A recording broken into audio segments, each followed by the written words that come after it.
I'm Elsie. And I'm Debbie. And we're Two Sisters Southern Cooking.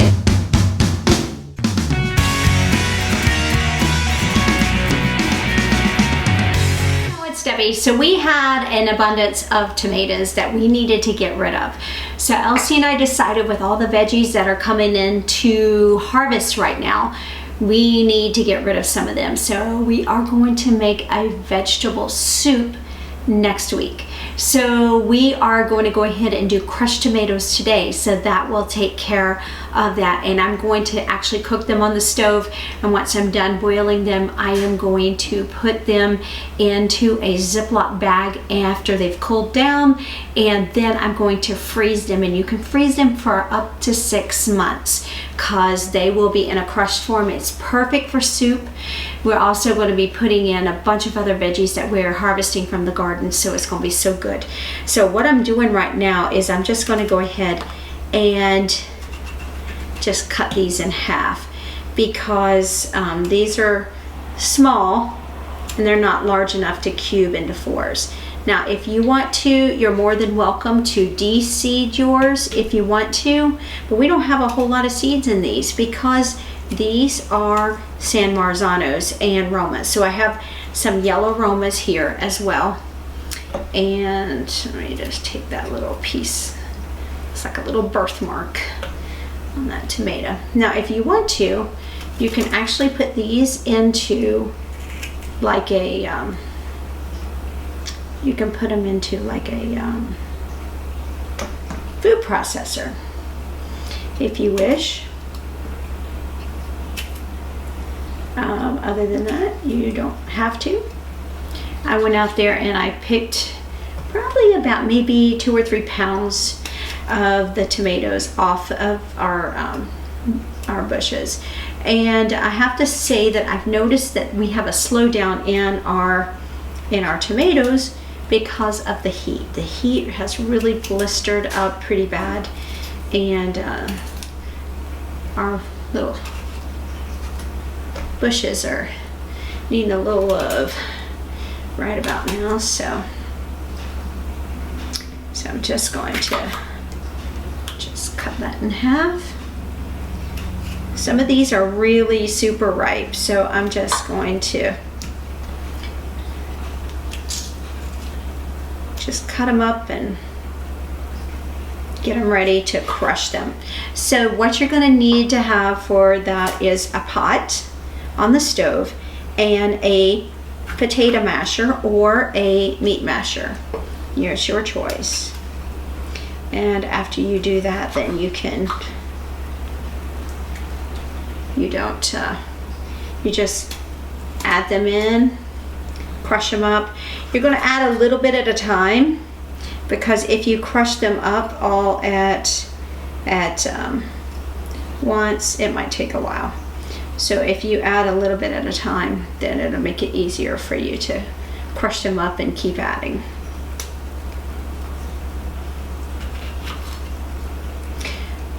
So we just went and picked about, I think it was close to a pound of our black-eyed peas. So the deer has finally left our black-eyed peas alone, and I'm happy for that. So we're going to have peas and snaps when we get ready to do our vegetable soup. And we also have bell peppers too. I have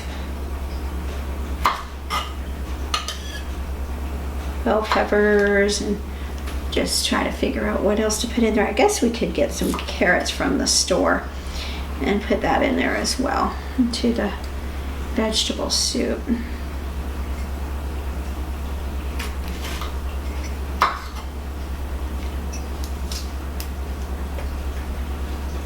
So I was going to put a word out and ask you, what kind of tomatoes did you grow this year? We seem to have a really good harvest with our tomatoes this year. We had more than abundance. And I've already taken out the aromas. The aromas were one and done, and they were ready to be pulled up.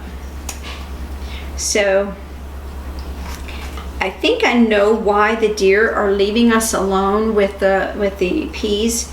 Is I have a compost out there, and somebody came along and turned my compost upside down, so they dumped them out. So I was talking about the compost out there. I think that somebody turned it over.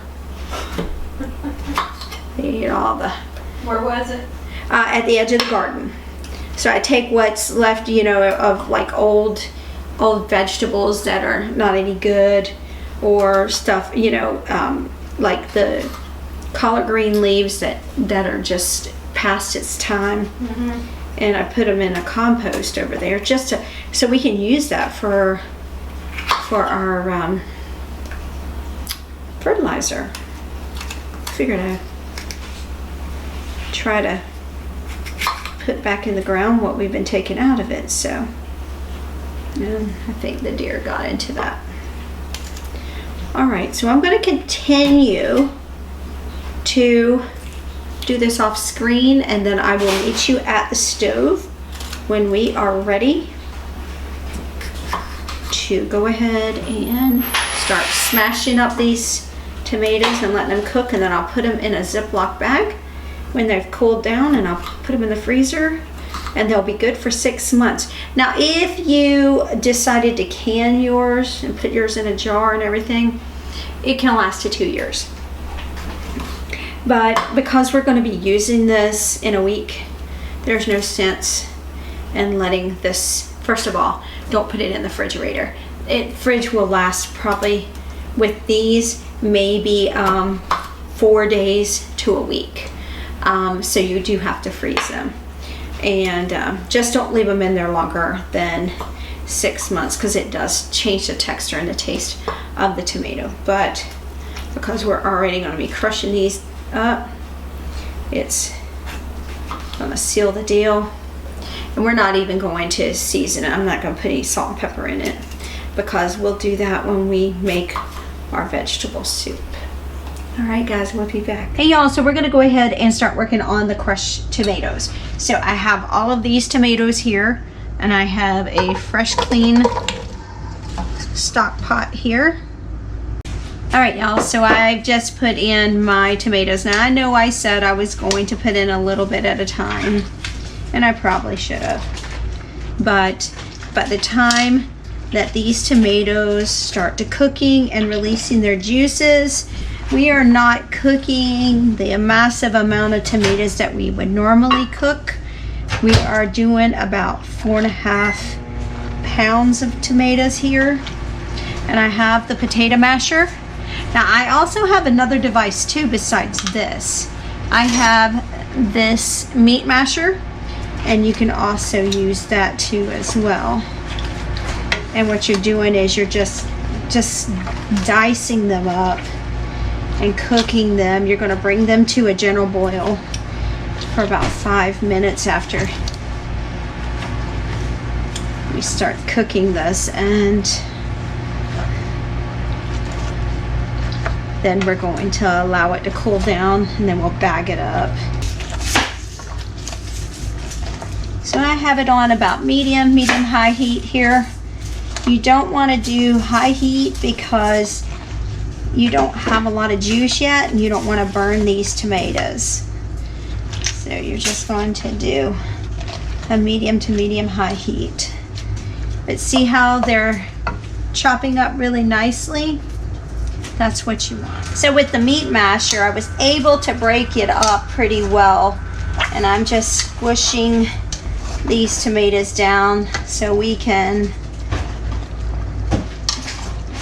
get them crushed. And then this is what we're going to use for our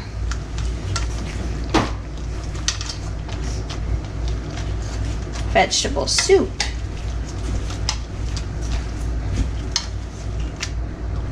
And I'm going to let it cook just a little bit longer here, and then I'll show you the end result, and then we'll get ready to make some delicious vegetable soup real soon.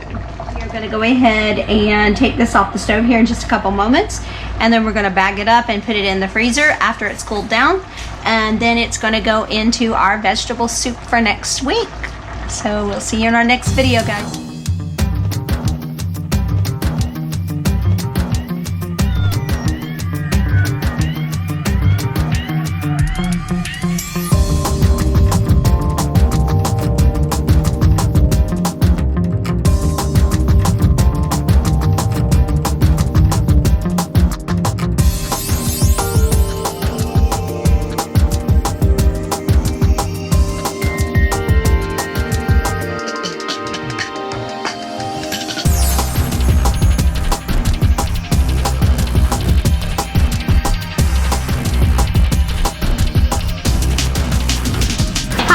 I'm Elsie. And I'm Debbie. And we're Two Sisters Southern Cooking. Please like, share, and subscribe. Thank you.